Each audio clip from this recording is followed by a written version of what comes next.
Hi students, अपनी जो hydrocarbons की सीरीज चालू है उसमें आज हमारा लेक्चर नंबर 7 जिसमें आज हम methods of preparation of alkene पढ़ रहे हैं। उसमें आज हम पढ़ेंगे वुड्स रिएक्शन।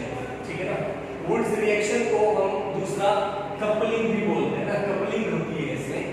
और इसमें क्या होता है कि जब हम एल्किल हैलाइड के दो मॉलिक्यूल्स लेकर किसी मेटल के साथ, देखो सोडियम ले सकते हैं, इसके अलावा silver, zinc, iron, activated copper, indium और mixture of manganese and CuCl2 अगर हम लेते हैं तो इन सब के प्रेजेंस में हम क्या कर सकते हैं, वुड्स रिएक्शन। लेकिन ये ध्यान रखें कि इसमें आपको ड्राई ईथर की प्रेजेंस लेनी पड़ती है ताकि रेडिकल्स बन पाए। ठीक है, तो क्या होता है कि जब हम दो मॉलिक्यूल्स लेते हैं एल्किल हैलाइड के तो उसमें सोडियम और X ये दोनों के दोनों तो बाहर हो जाएंगे 2NX और साथ में आपको मिल जाएगा RR। आप यहाँ पे ये ध्यान दें कि इस पूरी रिएक्शन में आपने इस्तेमाल किया था एक R, आपको मिला 2R। मींस एक तो आपका इवन बनेगा और एक आपका हायर नंबर्स का बनेगा। ठीक है, तो ये पूरा का पूरा हम वुड्स रिएक्शन में पढ़ते हैं। वुड्स रिएक्शन की खासियत है हायर नंबर के एल्केन्स लेने की और दूसरी इवन नंबर के एल्केन्स लेने की। ठीक है, मैकेनिज्म क्या होता है, देखो जब हम एल्किल हैलाइड को किसी मेटल के साथ लेते हैं, मैंने आपको पहले ही कहा था मेटल का काम क्या है, इलेक्ट्रॉन देना। तो वो क्या करेगा, देखो इसको एक इलेक्ट्रॉन देगा तो R के ऊपर फ्री रेडिकल आ जाएगा और M और X दोनों बाहर हो जाएंगे। अब जब ये फ्री रेडिकल R फिर M से रिएक्ट करता है मेटल से तो फिर से उसे इलेक्ट्रॉन मिलेंगे, तो अब दो रेडिकल बन कर क्या बन जाएगा, माइनस, और इस M में दिया तो इसके ऊपर क्या आ जाएगा, प्लस चार्ज आ जाएगा। तो अब क्या होगा, ये R माइनस और M प्लस अगर फिर एल्किल हैलाइड से रिएक्ट करेंगे तो यहाँ क्या होगा, ये पॉजिटिव और ये क्या नेगेटिव। तो ये R minus and R plus क्या बना, RR और प्लस NX बाहर हो गया। इस तरीके से किसकी फॉर्मेशन होती है, एल्केन की, जो हायर नंबर्स के होते हैं।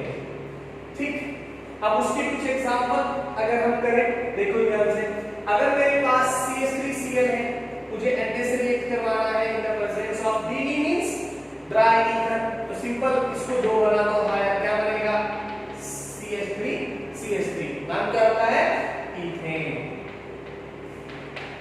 उसके अलावा अगर मैं CH3CH2Cl को लूं तो क्या होगा बताओ, ये यहाँ पे टूटता जाएगा सारा बॉन्ड, ये बॉन्ड टूटेंगे, क्या मिलेगा, डबल कर दीजिए CH3CH2 CH2CH3, ये क्या होता है, N-ब्यूटेन। अगर मैं यहाँ पर सोडियम की प्रेजेंस में, ड्राइवर की प्रेजेंस में सोडियम से रिएक्ट करूं तो क्या होगा, देखो CH3CH3 और यहाँ पर फिर से इसको दोबारा लिख लीजिए CH3CH3। ठीक है ना, अगर मैं इसके नंबरिंग करूं 1 2 3 4 तो क्या आएगा बताओ, दूसरे पर और किस पर, 3 पर, 2 3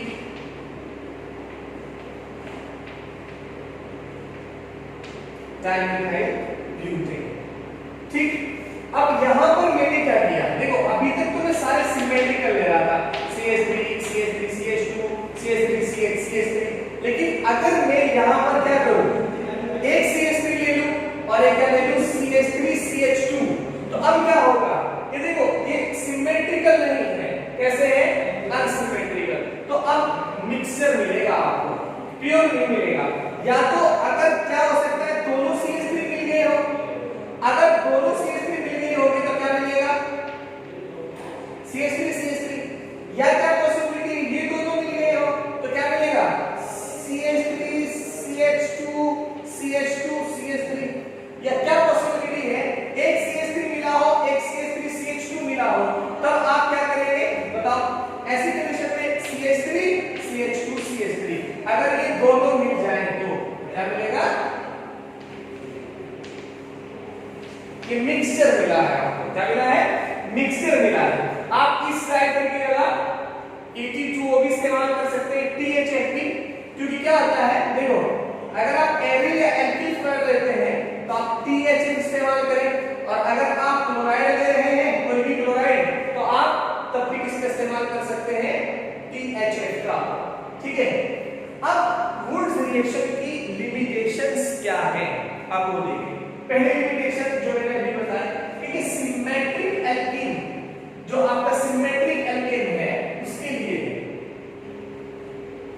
देखो आप यहाँ पर जितने भी थे सारे सिमेट्रिक थे तो आपको एक प्रोडक्ट मिल रहा था।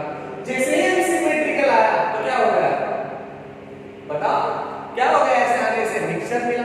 अब आप उसको सेपरेट कैसे करोगे? सारे एल्केन है, बॉइलिंग पॉइंट लगभग एक जैसा रहता है, तो फ्रैक्शनल डिस्टिलेशन करना बड़ा मुश्किल है ना। तो इसलिए हम मोस्टली से सिमेट्रिक एल्कीन के लिए इस्तेमाल करते हैं। ठीक है, डिसिमिलर आरएक्स, डिसिमिलर आरएक्स नहीं होने चाहिए। देखो डिसिमिलर आरएक्स अगर आप लेते हो तो भी आपको क्या मिलता है? मिक्सचर मिलता है। तीसरी चीज, आप इसमें मीठे नहीं बना सकते। ठीक है, अगर आपने जो आप आरएक्स ले रहे हो टर्शियरी आरएक्स ले लिया तो उससे क्या होगा कि उससे एलिमिनेशन के चांसेस होते हैं और इसकी वजह से वो गुड यील्ड ऑफ एल्केन नहीं होता। ठीक है, और उसका रीजन है ड्यू टू स्टेरिक, है ना। जो स्टेरिक आ जाता है वाटर एल्किल ग्रुप में, स्टेरिक रिपल्शन, उसकी वजह से वो रिएक्शन अच्छे से नहीं हो पाती। और सबसे इंपॉर्टेंट, वेरी इंपॉर्टेंट चीज है जो कॉम्पिटिटिव में भी पूछा जाता है कि इस रिएक्शन में ऑक्सीजन और मॉइस्चर प्रेजेंस नहीं होना चाहिए। क्वेश्चन क्यों? देखो ऑक्सीजन और एयर, मॉइस्चर वाटर की जो हम बात करते हैं, अगर आपने ऐसा किया तो क्या होगा? जो सोडियम है वो ऑक्सीजन के साथ बर्न हो जाता है और वो बहुत ज्यादा रिएक्टिव होता है ओपन एयर में। इसीलिए उसे कहां रखते हैं? केरोसिन में रखते हैं। आपने क्वेश्चन पढ़ा होगा 8, 9, 10 में, है ना, तो सोडियम को केरोसिन में क्यों रखा जाता है?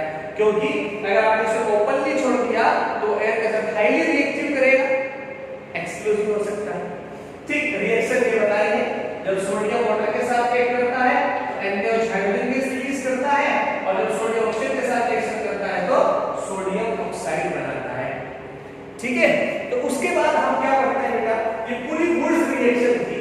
वुड्स रिएक्शन किस लिए काम आती है? मैंने आपको बताया हायर नंबर के एल्केन्स के लिए।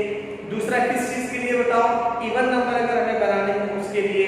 और अगर हमें ऐसी रिएक्शन चाहिए इसमें हमें ओड नंबर चाहिए, हमें ओड नंबर, तो उसके लिए फिर अलेक्जेंड्री से रिएक्शन बनानी है। अभी देखो नेक्स्ट है हमारी फ्रैंकलिन रिएक्शन। ठीक है, वुड्स रिएक्शन के बाद क्या है? फ्रैंकलिन। अच्छा बताओ, पहले इन दोनों में हम देखते हैं कि क्या चीज अलग हो गई। यहां पे क्या था? AR, यहां पे आपने क्या लिया? 2R। यहां पे आपने क्या इस्तेमाल किया था? सोडियम। यहां पे आपने क्या इस्तेमाल किया? जिंक। ठीक, तो क्या होगा? देखो अगर Zn x के साथ मिला तो आपको पता है कि Zn के ऊपर 2 प्लस होते हैं, x के ऊपर 1 माइनस, तो क्या बनेगा? Znx2। तो Zn और 2x दोनों में दोनों क्या हो जाएंगे? बाहर, और आपका क्या मिलेगा? R और R, जिसे आप क्या बोलते हो? एल्केन। ठीक है, इसमें जो जिंक का इस्तेमाल है, जिंक होता है डिहाइड्रोहैलोजिनेटिंग एजेंट, यानी वो क्या कर सकता है? बाहर कर देता है, देखो हैलोजन। उसके बाद अगर मैं कुछ एग्जांपल लूं, यहां बताओ क्या होगा? C2H5Br जिंक के साथ रिएक्शन, तो आपको पता है Zn और 2 Br बाहर हो जाएंगे, जिंक ब्रोमाइड, साथ में क्या मिलेगा आपको बताओ? C2H5 C2H5 ये मिलेगा। अगर मैं अब इस रिएक्शन करूं जिंक के साथ तो क्या बाहर हो जाएगा बताओ? जिंक क्लोराइड, साथ में क्या मिलेगा? CH3 CH3। अब यहां पर मैंने क्या किया?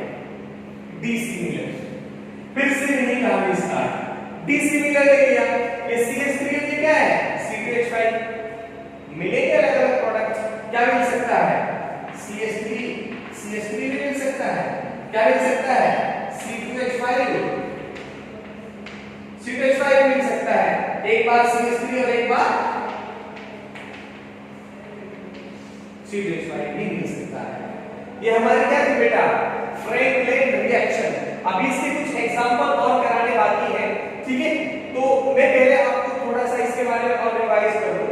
अभी तक हमने इन लेक्चर्स में जो हमारा 7th लेक्चर चालू है उस तक 7 लेक्चर कंप्लीट होने तक हमने क्या क्या पढ़ लिया है?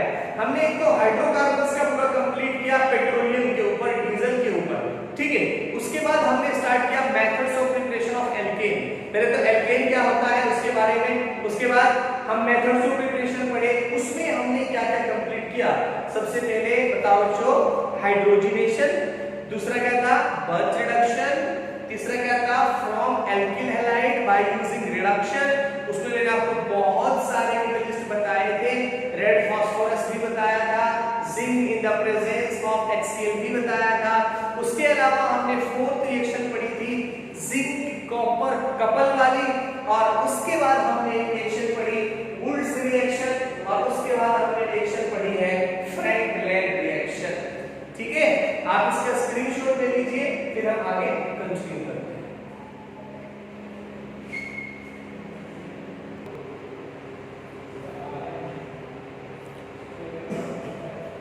आगे जो रिएक्शन पढ़ रहे हैं वो देखो, वो रिएक्शन क्या है।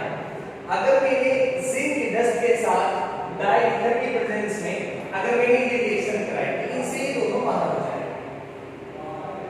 ठीक, बस ये ध्यान रखना है जिन CH2 से या जिन कार्बन से आपने इनको बाहर निकाला है उनके बीच में बॉन्ड आना है।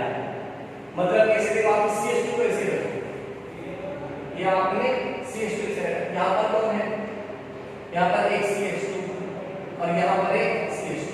देखो इन दोनों के बीच में तो बॉन्ड है, इन दोनों के बीच में भी बॉन्ड है। अब आपको इसके और इसके बीच में बॉन्ड लगाना है। देखो इसके और इसके मींस इसके और इसके बीच में बॉन्ड है।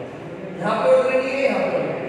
जानते क्या होता है, इसको मैं ऐसे भी बना सकता हूं, इसका नाम है साइक्लोप्रोपेन, है ना, है तो एल्केन ही, बस आप इससे साइक्लोएल्केन भी बना सकते हैं। यहां क्या होगा बताइए, ये जिंक बाहर चला जाएगा, क्या निकल के बाद यहां पे क्या बाहर निकला था ZnBr2, यहां पर ZnI2। क्या होगा, इस इन दोनों CH2 को आप ऐसे ही रखिए, आपको कैसे रखना है CH2 CH2। इन दोनों CH2 के साथ ये दोनों CH2 जुड़े हुए, देखो इसके साथ ये वाला ये जुड़ा हुआ है, इसके साथ ये वाला ये जुड़ा हुआ है। ठीक, अब क्या करना है, आपने जिनसे आई निकाला फर्स्ट और लास्ट, ये फर्स्ट काउंटिंग कर लो जाए 1 2 3 4, इनके बीच में आप बॉन्ड बनाएंगे। इसी को और क्या लिख सकता हूं, साइक्लो।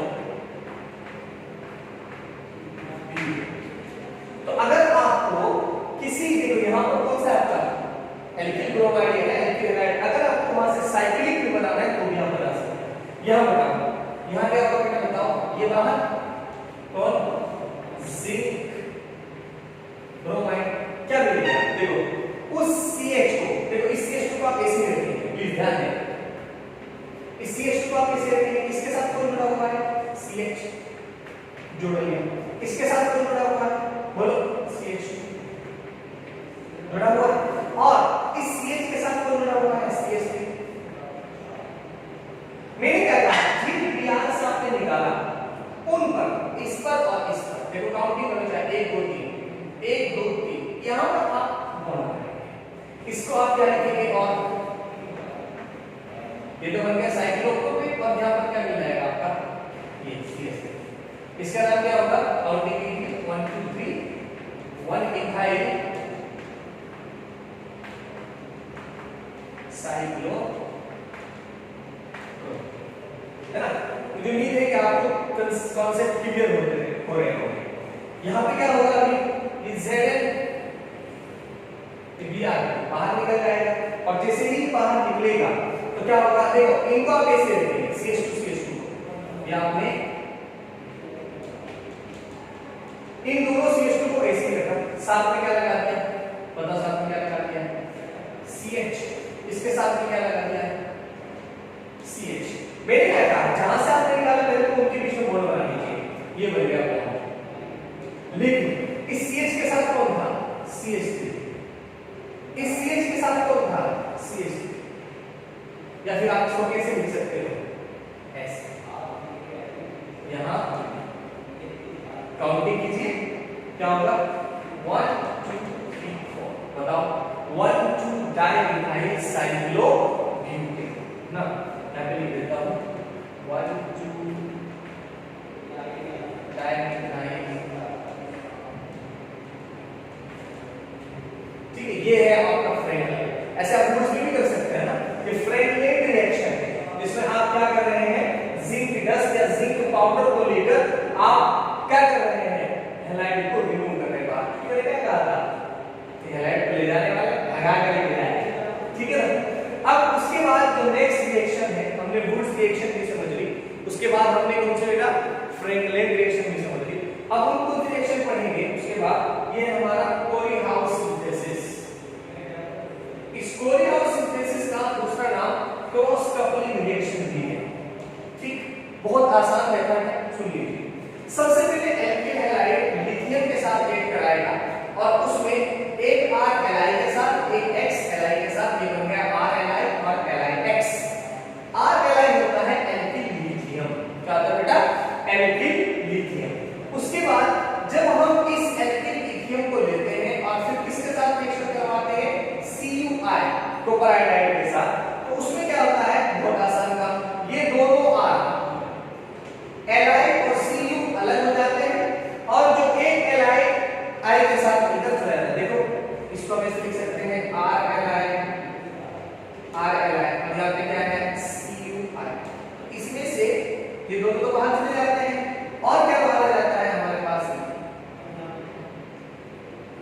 ठीक, इसका नाम क्या होता है, बहुत इंपॉर्टेंट, बहुत ध्यान से सुनिएगा, इसका नाम होता है लिथियम डाइएल्किल क्यूप्रेट, जिसको हम गिलमेन रिएजेंट के नाम से जानते हैं ना, स्टार लगा रहा हूं, गिलमेन रिएजेंट आ जाता है कभी-कभी एमसीक्यू में।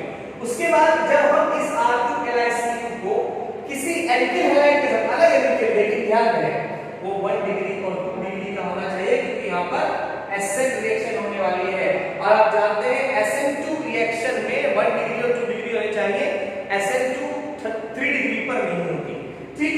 तो यहाँ पर क्या होगा, एलिमिनेशन रिएक्शन हो जाती है फिर, है ना, न्यूक्लियोफिलिक सब्स्टिट्यूशन की जगह पर। तो यहाँ पर क्या होगा, आप देखो इसमें से एक R और एक R डैश बाहर चले गए, इसका एक R Cu के साथ मिल गया और बाकी मेरे पास एलाइ X के साथ मिल गया। इस तरीके से कोरीहाउस सिंथेसिस कोरीहाउस ने अपना बनाकर दिया। कुछ एग्जांपल अगर हम इसके सॉल्व करें तो देखो, अगर मेरे पास मिथिल ब्रोमाइड है, मैं उसके साथ एलाइ रिएक्शन करा रहा हूं, तो सिंपल बात है कि R के साथ एलाइ जाने वाला था, तो इस CH3 के साथ कौन चला गया, एलाइ। अब अगर मैं इसकी CuI के साथ करवा देता हूं तो मुझे दो मॉलिक्यूल लेने पड़ते हैं, तो यहां पे क्या रहेगा, CH3 whole twice ally Cu, यहां पे बन गया हमारे पास। देखो अगर मैं फिर उसके बाद किसी एल्किल हैलाइड से रिएक्ट करवाता हूं तो मैंने कहा था एक इसका लेना एक इसका लेना, क्या मिलेगा, CH3C2H5 CH3C2H5 और क्या पानी मिलेगा, CH3Cu और क्या पानी मिलेगा, LiBr, क्योंकि आपको मैंने यहां पर पूरा मैकेनिज्म बता दिया है, तरीका समझा दिया। अच्छा ये बताओ ये कैसे होगा, बताइए, CH3CH2Cl Li के साथ, तो सबसे पहले तो ये Li के साथ चिपक जाएगा, चल के चिपक जाएगा, CH3CH2 Li चिपक जाएगा, चिपक गया।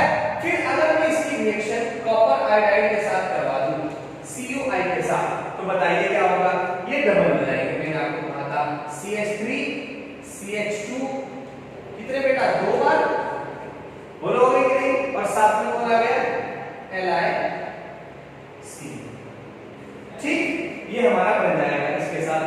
अब अगर मैं इसकी रिएक्शन किसके साथ करा दूं, C2H5Br के साथ, तो इसमें से एक मॉलिक्यूल तो इसके साथ मिल जाएगा, क्या मिलेगा बेटा, बता दीजिए, मिलेगा CH3CH2 और ये क्या है, ये भी तो CH2CH3 है ना, CH5 क्या आता है, CH2CH3, तो ये मिल गया, इसको हम क्या बोलते हैं, ब्यूटेन, ठीक। साथ में और क्या मिलेगा, CH3CH2Cu और क्या मिलेगा, LiBr। हमें बाय प्रोडक्ट्स का देना नहीं है, हमें तो सिर्फ इनका मिला, क्या मिला यहाँ पर, ब्यूटेन। क्या आपने यहाँ पर एक चीज नोटिस की, वो नोटिस करने वाली बात ये है कि यहाँ पर आपको इवन भी मिल रहा है, क्लियर, यहाँ पर आपको ओड भी मिल रहा है, ये बहुत अच्छी बात है। क्या है, देखो ये CH3CH2CH3 यानी प्रोपेन, मजा आ गया। अभी तक जो हम पढ़ रहे थे उसमें क्या मिल रहा था, गिवन नंबर, यहाँ पर क्या मिला, ओड भी मिला और इवन भी मिला, है ना, मजे वाली बात। तो बस मजे लेते हो बस, ठीक है। तो अभी तक हमारी यहाँ तक कोरीहाउस सिंथेसिस तक के फिर हमारी प्रिपरेशन 7 कंप्लीट हो गई है।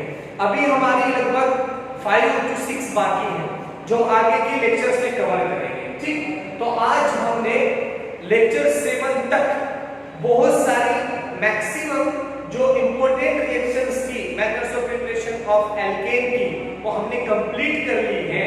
ठीक है, जैसे ही एल्केन कंप्लीट होगा हम इसके एमसीक्यूज भी लेने वाले हैं।